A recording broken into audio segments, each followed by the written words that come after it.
Siapa di sini yang nonton 6 Hours of Fuji kemarin? Kalau lu nonton, lu pasti tahu bahwa balapannya seru banget. Bahkan menurut gua, ini adalah balapan paling seru di musim 2025. Itu semua akan gue bahas di video ini. Tapi sebelum gue lupa, gue mau bilang kalau ini pertama kalinya gue mencoba untuk nge-review balapan. Jadi kalau ada yang menurut lo kurang atau perlu diubah, langsung kasih tau aja di kolom komentar. Oke, sebelum gue langsung ke daging dari video ini, gue pengen ngebahas sedikit tentang sesi free practice dan qualifying di Fuji. Untuk kelas hypercar, mulai dari FP1 sampai FP3, ada dua tim yang mendadak di papan atas. Mereka adalah Aston Martin dan Peugeot My Beloved.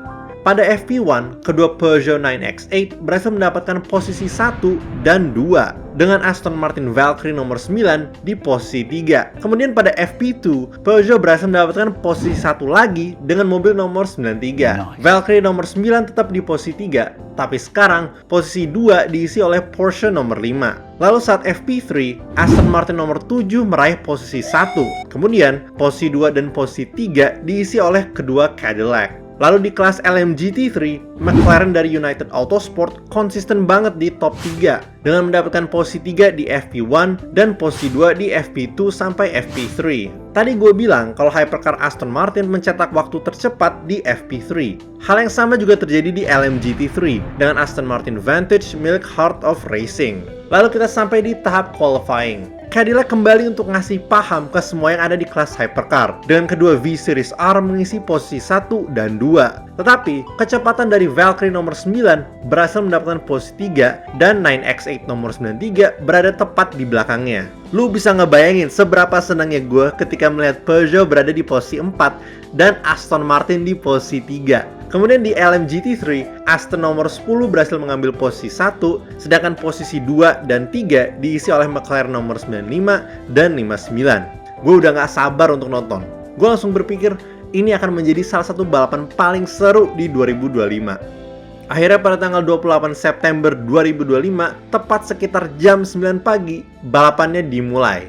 Dari belokan pertama, Peugeot nomor 93 berhasil merebut posisi 3 dari Aston Martin nomor 9. Kemudian di LMGT3, McLaren nomor 95 berhasil ngambil posisi 1 dari Aston Martin nomor 10. Lalu, gak butuh waktu lama bagi McLaren yang satu lagi untuk mengambil posisi 2. Balik lagi ke hypercar, Aston Martin nomor 7, walaupun berada di luar top 10, juga sibuk ngasih paham ke Ferrari nomor 50 dan 83. Sirkuit ini sangat menguntungkan bagi Aston Martin, terutama di bagian startnya yang panjang, karena mereka punya top speed yang lebih tinggi dibanding saingannya. Inilah yang membuat Fuji menjadi salah satu sirkuit yang seru untuk ditonton, karena sering terjadi drag race dari tikungan 16 menuju tikungan pertama.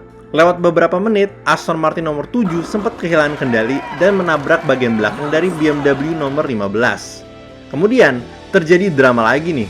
Sekarang antara Alpine nomor 35 yang nggak sengaja nabrak bagian belakang dari Toyota nomor 8. Benturan itu membuat ban belakangnya Toyota langsung kempes. Setelah 2 jam balapan, Peugeot nomor 93 akhirnya nih menantang dan berhasil menyusul Cadillac nomor 38 pada tikungan 10. Melihat kesempatan ini, Ferrari nomor 51 juga mencoba untuk melakukan hal yang sama, tapi sayangnya nggak berhasil. Walaupun begitu, dia nempel banget sama Cadillac nomor 38 menuju tikungan pertama.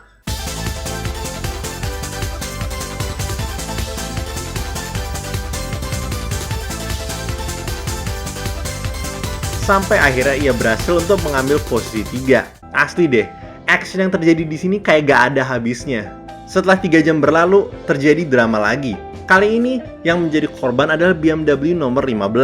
Dia baru aja keluar pit stop setelah ganti keempat bannya. Otomatis bannya masih dingin dong. Lalu di depannya, ada mobil Proton nomor 99 yang ngerem terlalu cepat. BMW nomor 15 yang dikemudikan oleh Raffaele Marciello kagok. Terus dia mencoba menghindar, tapi karena bannya masih dingin, dia langsung kehilangan kendali dan menabrak tembok. Kejadian ini langsung menimbulkan VSC. Ketika sirkuitnya lagi diberesin, Proton nomor 99 berhasil keluar pit stop tepat di depan Peugeot nomor 93, yang pada saat itu lagi memimpin kelas hypercar. Itu momen yang mengejutkan banget, karena biasanya Proton nomor 99 berada jauh di belakang. Tiba-tiba dia ada di barisan terdepan karena timing dari pit stopnya yang sempurna. Ketika tersisa 2 jam dan 57 menit lagi, Peugeot nomor 93 akhirnya berhasil merebut posisi 1 dari Proton nomor 99. Gak lama setelah itu, terjadi pertarungan yang seru lagi nih. Di bagian jalur start, Proton nomor 99 adu mekanik dengan Toyota nomor 7. Nggak ada dari mereka yang mau kasih ampun sampai tikungan pertama. Tapi yang keren bukan hanya drag race-nya, tetapi saat mereka melewati mobil Aston Martin Vantage GT3 dan BMW M4 GT3 yang menghalangi jalan.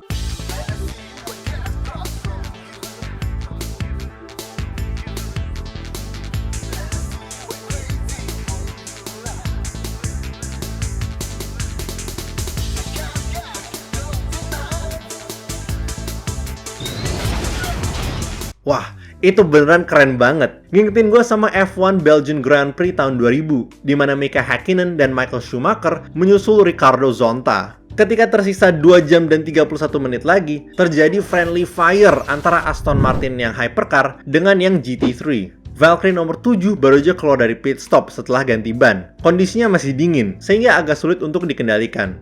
Menuju belokan ketiga, ada Aston Martin Vantage nomor 27 di sisi kanannya. Jaraknya nggak terlalu deket, jadi masih aman. Lalu pas mau belok pada tikungan ketiga, Porsche nomor 6 melihat ada celah dan langsung ambil bagian dalam dari tikungan tersebut. Ketika Tom Gamble sebagai pengemudi dari Valkyrie nomor 7 mencoba untuk mengikuti, ia tiba-tiba kehilangan kendali dan mobilnya langsung patah kanan, menghantam Vantage nomor 27. Ketika tinggal 54 menit lagi dari balapan ini, Alpine nomor 35 berhasil ngelompatin Peugeot nomor 93 yang masih di dalam pit stop dan mengambil posisi 1. Hal ini bisa tercapai karena Alpine nomor 35 hanya mengganti 2 ban di sisi kiri, otomatis pit stopnya bisa lebih cepat, sehingga mereka punya waktu untuk ngejar Peugeot yang ada di depan. Yang menakjubkan bukan hanya itu, tapi juga Porsche nomor 6 yang kalau lo inget memulai balapannya dari posisi 17 dan mereka berhasil membawanya ke posisi 3 dengan sisa waktu di bawah 1 jam. Ketika waktu yang tersisa berada di bawah 20 menit, gua sempat berdoa supaya Peugeot bisa menyusul Alpine dan ambil posisi 1.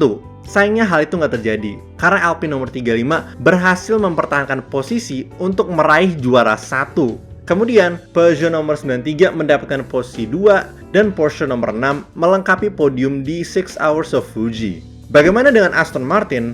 Walaupun mereka nggak berhasil dapat podium, mobil nomor 9 berhasil finish di posisi 6. Sebuah hasil yang memuaskan. Gue sebagai penonton juga puas, karena Aston Martin sering disorot, otomatis gue bisa lebih sering mendengar suara V12-nya yang merdu.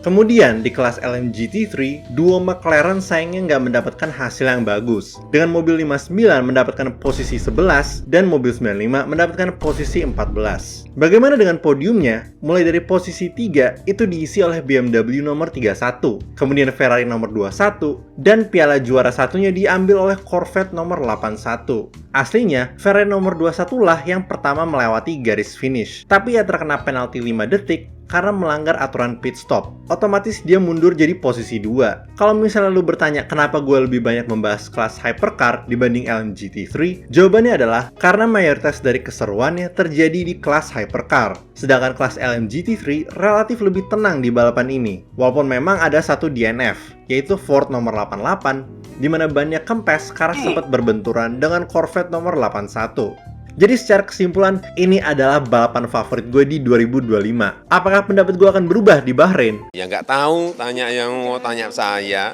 Tapi untuk sekarang, ini adalah balapan terbaik. Ini merupakan momen yang historis loh bagi Alpine dan Peugeot. Karena Alpine berhasil meraih kemenangan pertama dengan mobil A424, sedangkan Peugeot mendapatkan hasil terbaik mereka sejak join WEC di 2022. Oke guys, sampai situ dulu untuk video kali ini. 6 Hours of Fuji adalah balapan WEC terbaik di musim ini. Dan gue senang banget karena bisa nonton dari awal sampai selesai. Jadi gimana pendapat kalian tentang balapan ini? Apakah lu juga nonton semuanya? Apakah ini balapan favorit lu di musim ini? Kasih tau di kolom komen ya. Kalau kalian suka video kali ini, jangan lupa untuk like. Kalau nggak suka, silahkan dislike.